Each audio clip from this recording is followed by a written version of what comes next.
Did that answer your question, Dan? Yeah, that's Dan. At long last, Father Tom Duggan.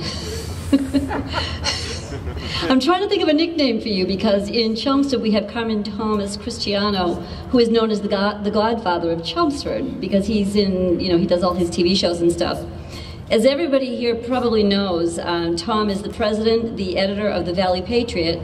Currently, he is the publisher, owner, editor, layout production at Valley Patriot, Inc. He's an on-air radio host, a news source, a reporter, an entertainer, and a frustrated comedian, and I will let him tell us what that means.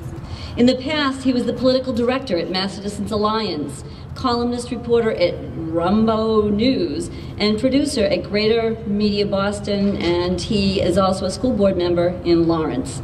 He was educated at UMass Lowell and Northern Essex Community College, and I can't wait to hear what he has to say about this topic. Well done. Wow. Frustrated comedian, huh? Apparently you've heard my show. I'm going to do what I always do. I'm going to try and piss people off, because that's what I do. I'd like to answer the question that the Lowell Sun reporter posed, except, as always, he left. And we noticed on Saturday at the Boston Tea Party rally, there were a lot of reporters there at the very beginning. In fact, the two quotes they used in the Boston Globe were quotes that, things that I said in the first 5 minutes of the rally. But I noticed looking out over the crowd, 20 minutes into the rally, he was gone too. And I'd like to answer his question. I think just about everything that I have to say today answers his question, although I'm sure a lot of Tea Party members are not going to like what I have to say, but I will be brief. How do we get people more excited about the Tea Party? How do we get people more excited about getting involved as a Tea Party? Stop marrying the Republican Party. I know Kristen, wow, really? I know Kirsten left, by the way, another one who comes, speaks, and then when her time to speak is over, leaves. I love Kirsten, but that's not leadership. She didn't come here today with 25 or 100 or 200 people that she corralled to help the Tea Party have a successful rally. She came with her significant other, and she left. We have to stop marrying the Republican Party for a number of reasons. One of which is, well, they haven't earned it. I remember in the last presidential election, there were a number of people running for Congress and Senate who the Tea Party supported. Halfway through the election, they started taking shots at the Tea Party because they thought it was politically expedient. Now, because I'm a reporter and because I have to deal with people of all stripes, I deal with Democrats on a regular basis. And I have to tell you that by attacking the Democrat Party, by attacking, quote, Democrats, we push people in the middle away. We push independents away, we push conservative Democrats who might agree with us on things like EBT cards away, and nothing illustrated that more, as I announced on Saturday, than State Senator Katie Ives. She's a left-wing, tree-hugging moonbat who thinks that the biggest threat to our society is not terrorism or taxes or our government being too big. She thinks it's global warming. Yet, it was this left-wing, tree-hugging, hippie-loving Democrat state senator who introduced a measure in the Senate, and it will get a vote, to have photo ID put on all EBT cards. That came from a Democrat. She was actually going to speak here today. We actually called her to ask her to speak today. She initially said yes, but then she had a family commitment that she couldn't be. But we're trying to get her to speak for next year. And that's going to get the ire of a lot of people in the Tea Party. The fringe of our own movement, those that we fail to police, they're going to be yelling and screaming, and they're going to be going ballistic on Facebook. She's a liberal. Why is she allowed to speak at a Tea Party rally? Because we don't allow people to just come up here and speak because they agree with everything that we believe in. We want people to come up and speak about issues. It's not about the speaker. It's not about Tom Duggan. It's not about Katie Ives. It's not about Sandy Martinez. It's about the issues that are important to us. And if there's a left-wing, hippie-loving, tree-hugging Democrat who wants to help us put photo IDs on all EBT cards to stop the fraud and the waste, why wouldn't we have her at a Tea Party rally? Why wouldn't we be working with her across the aisle? You know, there are a lot of other conservative Democrats who would be Republicans if they thought they could get away with it. But this is Massachusetts, after all, and so they don't. But when those who are in our ranks that we fail to police are on Facebook, calling local talk radio shows, speaking at rallies, and speaking in a demeaning way, in an insulting, demeaning way toward Democrats, they're not helping. If you want to attack somebody, we ought to be attacking the Democrat leadership, because they're the ones that don't get it. It's Bob DeLeo who doesn't get it, it's Governor Patrick who doesn't get it, it's Nancy Pelosi who doesn't get it, it's Barack Obama who doesn't get it, but there are many people among the rank and file Democrats who do. And when they decide that maybe they'd be willing to work with us, and they show up at a Tea Party meeting or a Tea Party rally, and they hear things like socialist and communist and you're the enemy, they leave having confirmed everything the media told us that we were, told them that we were. And so my message to the Tea Party is, number one, we need to start policing our own. We need to stop letting the right-wing faction of the Tea Party control the debate. The Tea Party stands for three things: lowering taxes, slowing the growth of government, and protecting the Constitution.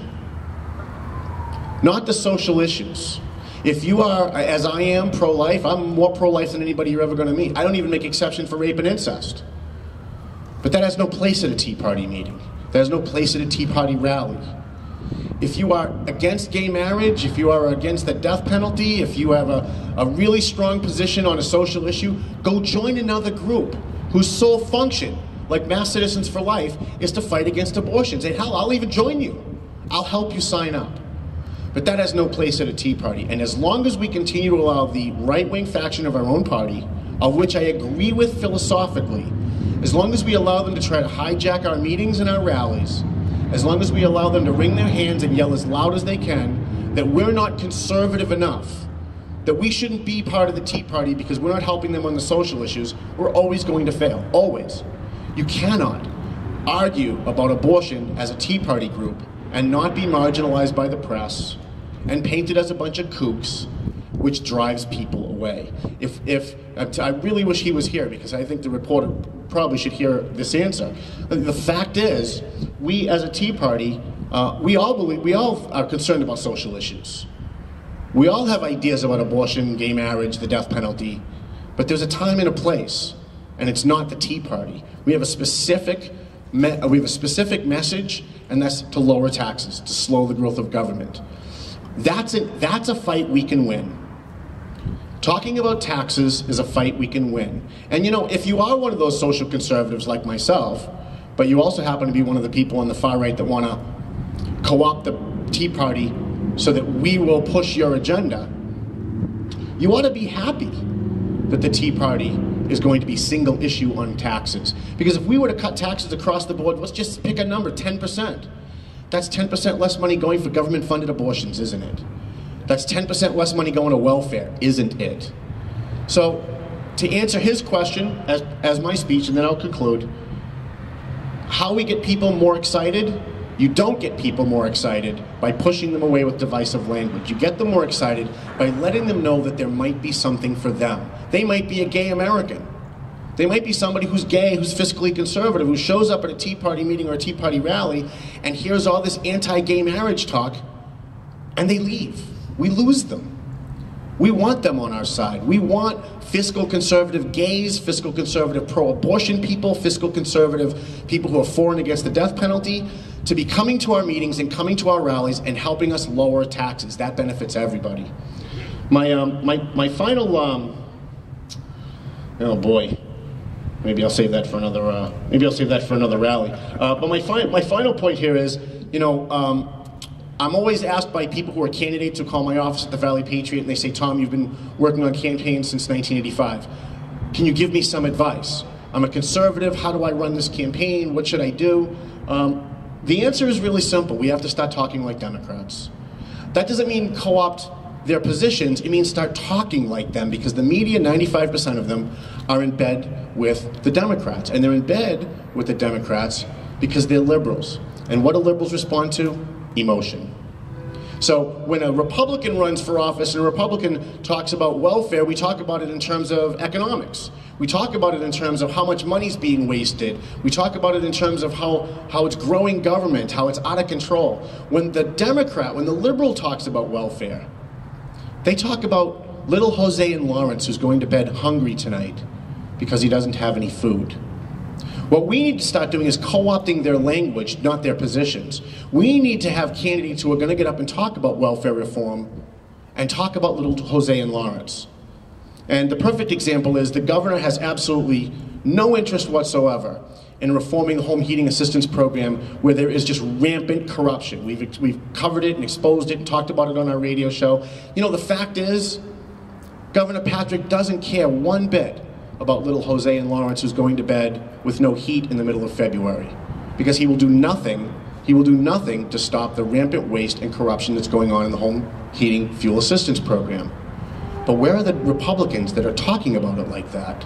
See, if we can co-opt their message, if we can have Republican conservative candidates talking about poor Jose in Lawrence going to bed with no heat in the middle of February and how he's freezing because the governor isn't doing anything about the women and the men who are out there with 5 different names, getting 5 different welfare cards, getting home heating assistance when they don't deserve it. When we can start co-opting that language, we can start winning. Because the press in Massachusetts has conditioned the average reader, the average voter, to think emotionally about political issues. And when a Republican gets up and talks about it in fiscal terms, it's boring. We lose their interest. So I hope that answers the Lowell Sun reporter's question who left. Hopefully it answers the question of some of the candidates who call us and say, you know, what can we do? How can we level the playing field? That's the answer. Thank you.